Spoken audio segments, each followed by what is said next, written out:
Hi there guys, how are you? சகோதரிகளே வணக்கம். Cepian yang farin ni hama. Kaifalku mana bilhai syukran. Arah farin untuk memenuhi ceran saja. Jadi hari ini kita cerita tentang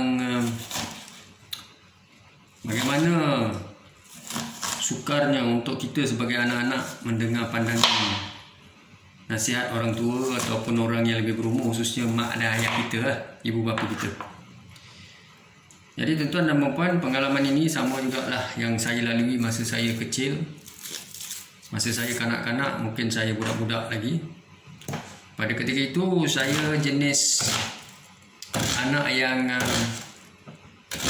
ada keinginan untuk aktif dan seterusnya melakukan perkara-perkara yang kita rasa bagi kita sebagai kanak-kanak, sebagai anak-anak remaja, apa yang kita lakukan itu betul.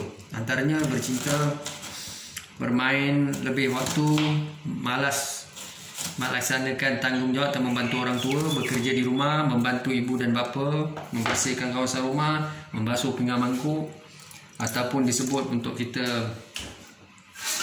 meringankan beban ibu bapa kita. Jadi itu antara perkara, ya. Dan juga belajar, ini pelajaran. Tuan-tuan dan perempuan, anak-anak remaja sekalian yang mendengar audio saya ini, kita juga kadang-kadang malas untuk belajar matematik, ya, ataupun disebut apa-apa subjek. Kenapa kita malas? Antara puncanya adalah kerana kita rasa subjek itu membosankan, susah dan tidak memberikan kita keyakinan. Kita kurang yakin kita boleh buat. Kita rasa matematik, numerical, calculation begitu susah. Begitu juga bahasa Inggeris, sains, sejarah dan sebagainya. Ini adalah disebabkan oleh kita tidak mahu mencuba dan memaksa diri kerana tidak ada apa yang datang bergulir. Apabila kita dalam keadaan malas, tidur, ya, ataupun menipu diri dan menipu cikgu, menipu orang tua dan sebagainya, result kita, report card kita dulu masa kita sekolah dulu, subjeknya tu merah, ya, ataupun dia kata fail.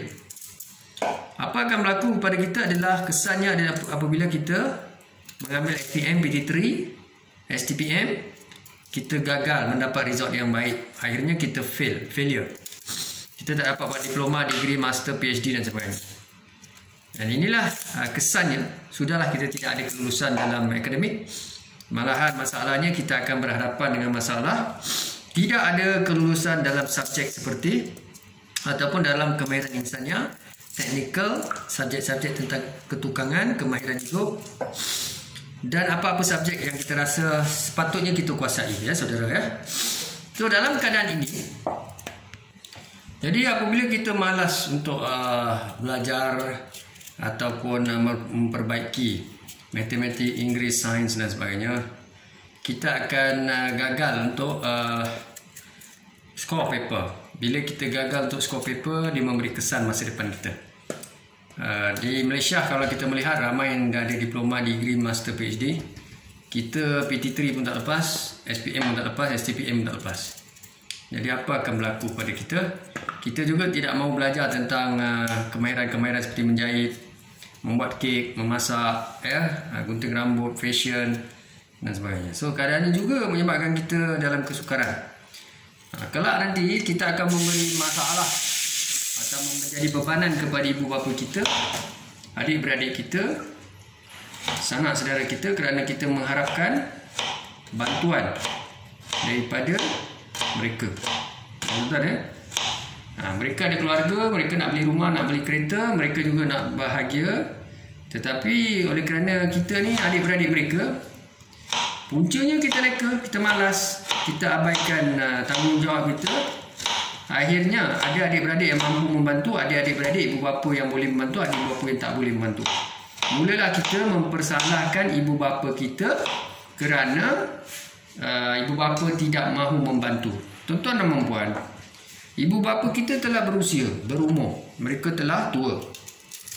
Mereka telah tua dan berusia. Dalam keadaan itu mereka tidak mampu untuk membantu kita dan mencari hidup kita kan. Mereka pun dalam 67 tahun mereka perlu menyimpan duit simpanan di mana mereka tidak mampu bekerja dah tua.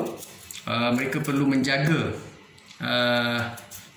suami atau isteri dan juga menyelesaikan hutang-hutang yang ada lagi melibatkan diri mereka. Jadi anak-anak seperti kita tak faham, kita tidak faham yang mana kita bertanggapan ibu bapa hidup dan besarkan kita, kerja mereka adalah memberi kita nafkah dan membelikan kita rumah, kereta, apa sahaja sehinggalah mereka meninggal dunia.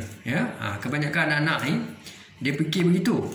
Dia fikir ibu bapa mesti menjaga mereka sehingga mereka dewasa dan ibu bapa perlu melepaskan tanggungjawab apabila ibu bapa telah meninggal dunia. Ini satu perkara sifat yang tidak baik dan sebenarnya amat hina lah.